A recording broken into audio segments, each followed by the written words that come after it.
A few days ago, Warren Buffett's conglomerate Berkshire Hathaway reduced its positions in major banks and bought shares in Barrick Gold, among the largest gold mining companies. You said that Buffett's move is likely to bring Bitcoin to 50K. Can you explain the rationale behind your statement? Right. Well, I've been following Warren Buffett's career since I started on Wall Street back in the early 1980s. So I know his methodology and his career pretty well. You know, he was always bashing gold. He hated gold. And in the meantime, you know, he built huge positions in banks. He's a guy who lost money on the airlines twice, not just recently with American Airlines and Delta and others, but going back 20 years, he made a huge bet on US Air, and it was a catastrophe for him. He is somebody who's underperformed the S&P, the index, for 15 years. He's sitting on hundreds of billions of dollars worth of cash, and he's ending his career as a bit of a failure. So to try to salvage what he can of Berkshire and his career, he finally did a mea culpa and said, you know what, I was wrong about gold. I need to own some gold. I need exposure to gold. So he's moving into Barrick Gold, and this will be the beginning of a huge transition out of financials, which he dumped recently, into gold.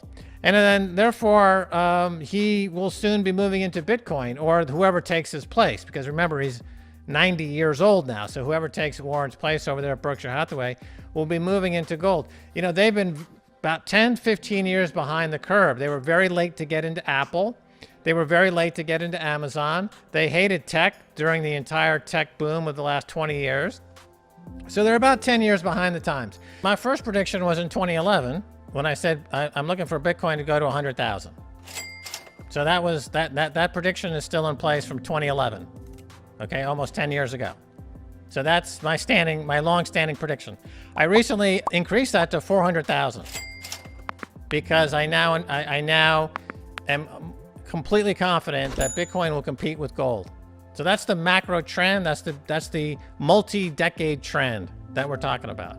Now, within that series of predictions, or within that series of price targets, you've got medium and short-term price targets. On the short term, obviously the run to 20,000 is key, because that would make new all-time highs.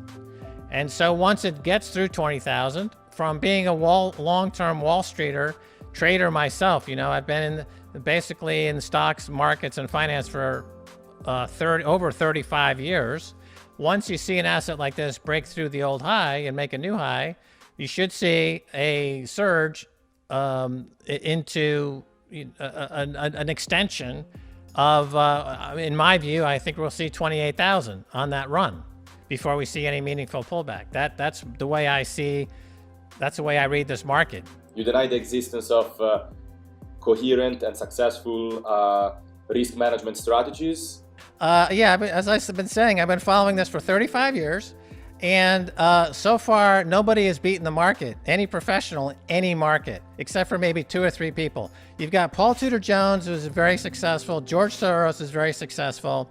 Other than that, the number of people who have successfully day traded the stock market in any market, altcoin market, stock market, bond market, is about 3 or 4 in the past 40 years. And that's it. That's it. That's the fact. Nobody beats the market on a consistent basis. There is no evidence of that. After years and years and years of research and compilation of data and publishing of data, there's been no successful trader who has consistently beaten the market in a meaningful way over any consistent length of time. Look at the hedge fund market. There's 9,000 hedge funds. None of them have beaten the market consistently for more than a year or 2. Even Ray Dalio is considered to be the most successful hedge guy in the world. His track record stinks. He loses money. He doesn't make any money. That's complete nonsense. So that's why the best thing to do is to simply hodl. Hold your Bitcoin and let Bitcoin do for you what you cannot do for yourself, and that is get rich. You have been pointing at the Cantillon effect as a main cause for wealth inequality in the world and in the financial traditional system. And you also said that Bitcoin is an instrument that can fix this Cantillon effect. So can you explain what this Cantillon effect is and how can Bitcoin fix it? Right, so the Cantillon effect then we coined the term quintillionaire on the Keiser report. These are people that are rentiers on the economy. These are the people that live closest to the money printers in Washington who get the money first. And then they go out and they'll buy an apartment in Park Avenue in New York City for $200 million. And their friends will do the same thing. And suddenly those apartments on Park Avenue in New York City are worth $300 million. So then they borrow money against that asset that they just bought with the free money they got from the Fed. And those assets go up in value. So the money never makes it to the real economy. It gets stuck at that very, very narrow group of folks who get it first, right? So when the government prints money, it goes through the primary dealers and it goes to the banks on Wall Street essentially, and then they keep it. Like, they don't make loans. If you look, all you need to look at is two charts. One is M2, which is the money supply figure. If you notice, if you look at that chart, it's a 45-degree angle that goes up. And then in the last year or two, it's a 80-degree angle, 90-degree angle goes straight up. Okay? They're printing money, trillions and trillions and trillions, incredible amounts of money printing all over the world, straight up, hyperbolic money printing. Okay, now take another chart, the money velocity chart, which is shows you to what extent is the money circulating in the economy. It's at a 45-degree angle down. It's close to zero.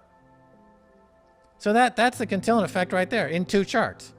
M2 and money velocity. M2 skyrocketing, money velocity going to zero. That's the Cantillon effect. The money doesn't go anywhere after they print it. It stays in a few hands and it never circulates. It's uncirculated money.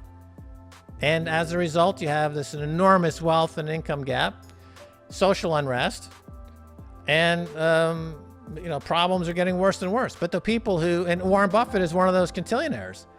Without, Warren Buffett's track record, without getting bailed out by the feds every few months, would be horrible. He would be selling hot dogs in the park. He would be on a park bench like a bum. He simply exists. He's a quintillionaire. He does nothing productive. He's never invented anything. He's never really provided any services. He just sits there in his basement collecting free money from the Fed, and he doesn't even do anything with his life. He doesn't travel. He doesn't do any interesting things. Okay, so Bitcoin in this case can fix this Cantillon effect because it's basically a solution for the central bank government of finance, right? Well, it takes all the middle. There's no middleman. There's nobody in the middle. It goes right directly from God to consumer.